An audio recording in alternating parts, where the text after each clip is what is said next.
ZX10r. Brand new bike from Kawasaki. We're at Race City Speedway here, and we're going to see what this bike's all about. It's one of the first track tests, I think, anywhere going on right now.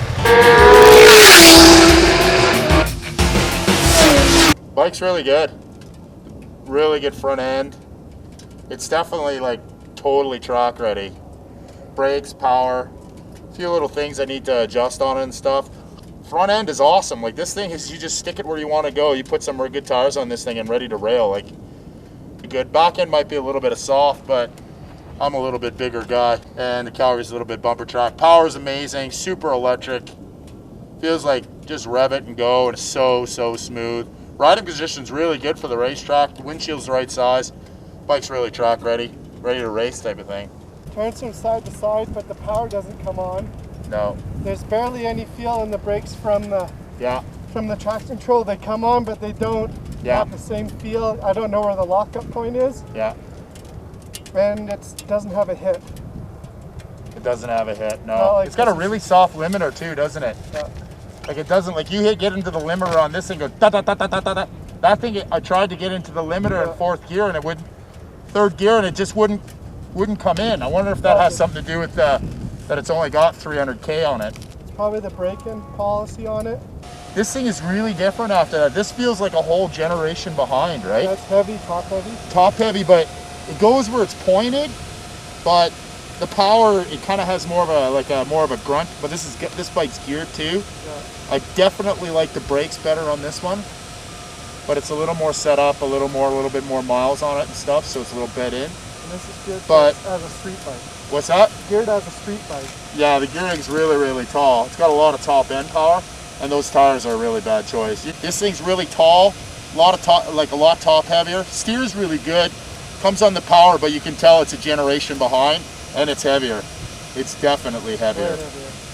This thing feels so small. Light. The weight is carried so much lower. It's a new generation, for sure. Well, we know traction control works.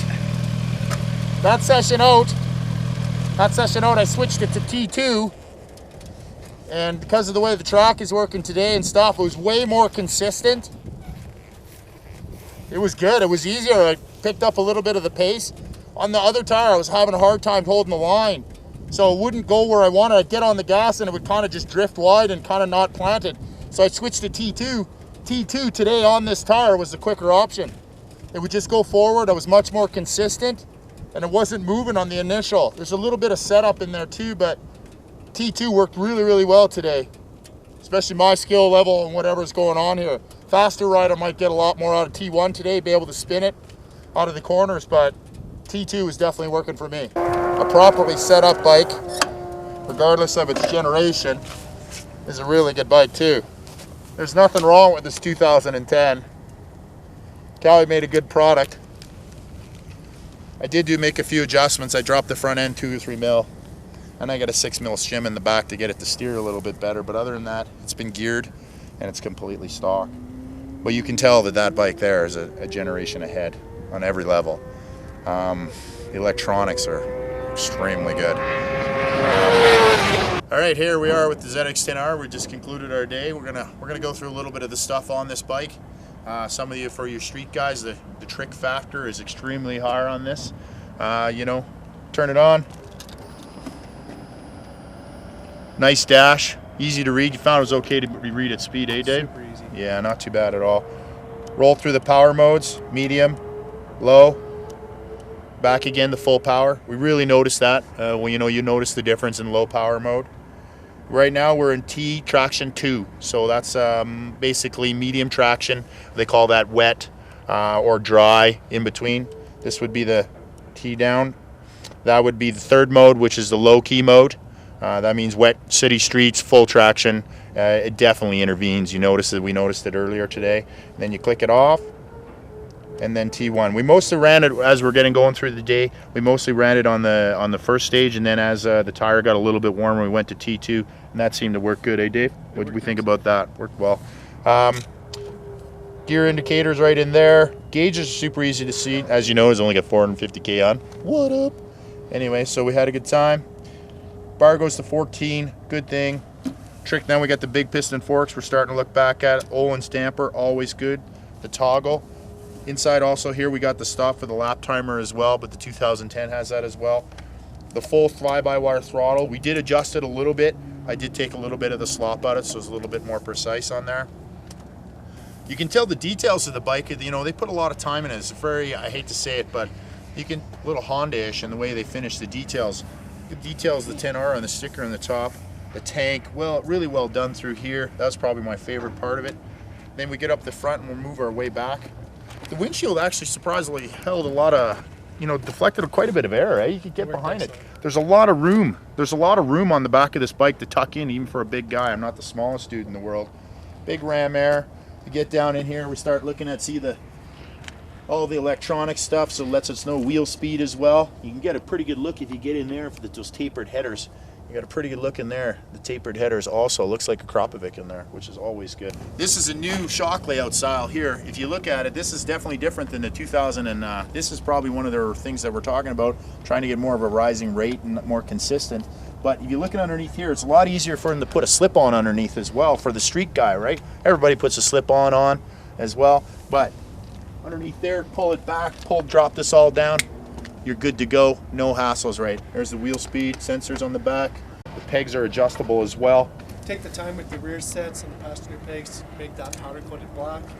This blends in real nice with the bike. Same with the top triple tree. The bottom is just a raw aluminum. They actually took the time and powder coated the top just to clean it up, and it's a real. And the part that is really cool is the new double air rams that are on the side. You have air that comes in that cools the motor, and it also deflects air on the outside of the motor, and that allows it to cool the rider without the engine air off the engine. So it's going to be it's a very nice bike to ride on the street. I had some time to ride it on the street yesterday. I put about 100K on it yesterday on the street. Just low speed streety riding, and you know what, this thing's awesome. It was way more comfortable, and that's the thing I noticed about it the most. What we can't show you here is absolutely how smooth this bike is. There's not any buzz to the bars. The mirrors are good, they're good on the street as well. Not a ton of heat. Bike's easy to steer, and always with these Cowies, they run a little cool. They got giant radiators on it. Even this year on my 2010 on the hottest day, that thing never got warm. The suspension is amazing, and just so much lighter. It feels so much lighter on the move, right? That's like when you jump in it back and forth, you're like, the bikes probably are within 15 pounds of each other, but it feels like considerably more than that. The side to side. The side to side. 30% lighter. Feels like a 600 that's a little more stable. Absolutely, feels like a 600 that's more stable, and somehow they nailed it with the riding position. The riding position is better as well. It's more comfortable, more room. The bars are a little wider, so it steers a little bit better. You got a little more leverage on it. The one thing I noticed that made it a lot more comfortable for me is the new shape of the gas tank. It's made it a lot easier to transition from side to side on the bike for myself. The one thing I noticed with the traction control comparable to other bikes I've ridden with that is it was very, very smooth, and it was actually, I mean, you don't even realize you're using it because it comes on so smoothly and comes off so smoothly. The brakes are really good. It could have a little more front end feel, but that would just, I would imagine a little more time in the seat would give that bike a little more confidence for myself. Something sticky today, we'd have had a lot more fun. It would have been way harder for this older bike to keep up to this new one. It's just easier to ride. And you know what? It really does feel like a 600. And I got to thank my boy Dave here for calling on last minute notice. And I bet, hey, how hard could it have been? Better than being at work, it was. Better than any day at work. Better than any day at work. Let's ride some bikes. And we just got done dyno in the 2011 ZX10. And what's the word, Dave? It doesn't suck. We were hoping for a little bit more.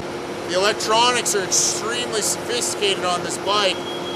We did dyno it in low power mode, and it made 111 horsepower. So you know the electronic switches are working, and it's not just a gimmick. Looks like it's a little bit restricted or something. See you guys later.